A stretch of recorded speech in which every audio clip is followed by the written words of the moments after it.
और वहाँ उस समय के जो गोसाई जी थे उनसे मिलना चाहा।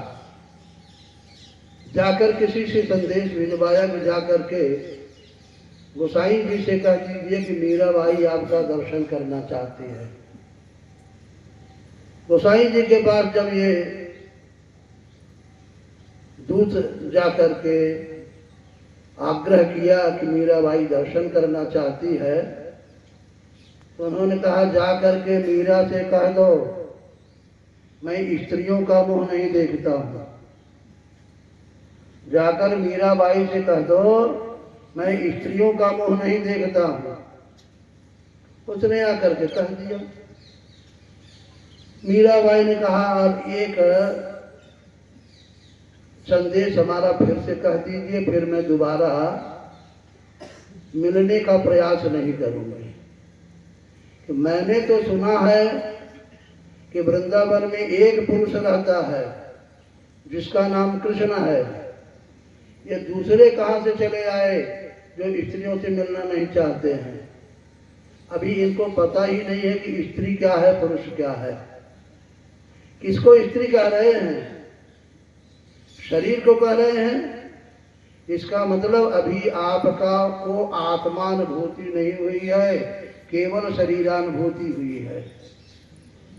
जिस दिन ये जान जाते कि सारे शरीरों में एक ही आत्मा निवास कर रही है, तो शायद आत्मबुद्धि से देखते तो हमारे अंदर उनको स्त्रीपन नहीं दिखाई देता। उसने जाकर के गोसाई जी से कह दिया। गोसाई जी आए, मीराबाई की चरणों में साष्टांग दंडवत लगाए। कहा देवी हमसे बहुत बड़ी भूल हो गई।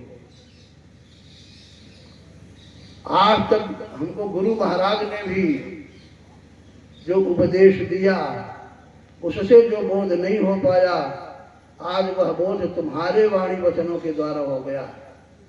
मैं तुमको स्त्री समझ रहा हूं। स्त्री कौन है? ये शरीर है कि आत्मा है? आत्मा पुल्लिंग स्त्रीलिंग से परे होता है।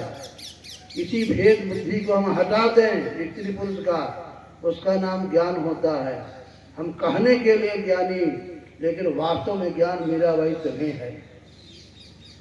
अभेद दर्शनम ज्ञानम ध्यानम निर्विषयम मनः स्नानम मनोमल त्यागः शौचम इंद्रिय निग्रह। भेद बुद्धि का मिट जाना ही ज्ञान है।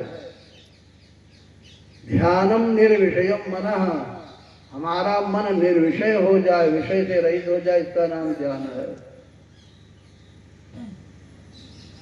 ध्यानम निर्विषयम मनः स्नानम मनोमल त्यागः, मन की मलिनता का त्याग ही वास्तविक स्नान है।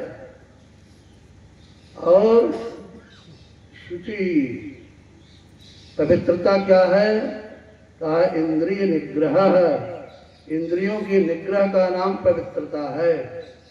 केवल गंगा नहा लेने से, यमुना नहा लेने से अथवा सारे तीर्थों का दर्शन करने मात्र से कोई पवित्र नहीं हो जाता है।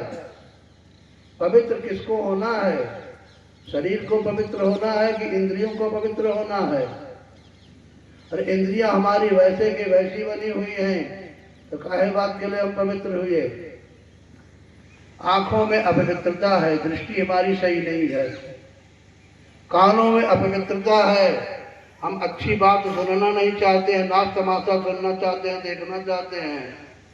इसी प्रकार से वाणी से भगवान नाम का गुणानुवाद करना चाहिए, लेकिन हम गाली गलौज कर रहे हैं, अहंकार की भाषा का प्रयोग कर रहे हैं कि हमसे ज्यादा जानकार ही कोई नहीं है। हाथ पैर से संतों के पास जाकर के दर्शन करना चाहिए, लेकिन हम नाच तमाशा की ओर चले जा रहे हैं। कहाँ हमारे हाथ पैर पवित्र हुए हैं? इंद्रियां हमारी सब अपवित्र बनी हुई हैं। हम तीर्थ करके चले आए हैं और कह दिया हमसे चारों धाम कर आए। काहे बात के चारों धाम? चारों धाम क्या है ये भी पता नहीं है अभी लोगों को। हमारे अंदर मन बुद्धि चित्त अहंकार हैं, इन्हीं चारों को जो बस में कर ले तो चारों धाम हो गए। अगर ये बस में नहीं हुए तो आप 40 बार चारों धाम कर आइए, बाहर का कोई मतलब नहीं निकलता है। दूसरी बात, लोग कहते हैं कि सारे तीर्थ बार बार, लेकिन गंगा सागर एक बार। क्यों भाई, 2 बार कर लो तो पेटेंट पढ़ने लगेंगे, क्या नुकसान हो जाएगा, पेट खराब हो जाएगा। लेकिन हमको पता नहीं है कि ये गंगा सागर क्या है।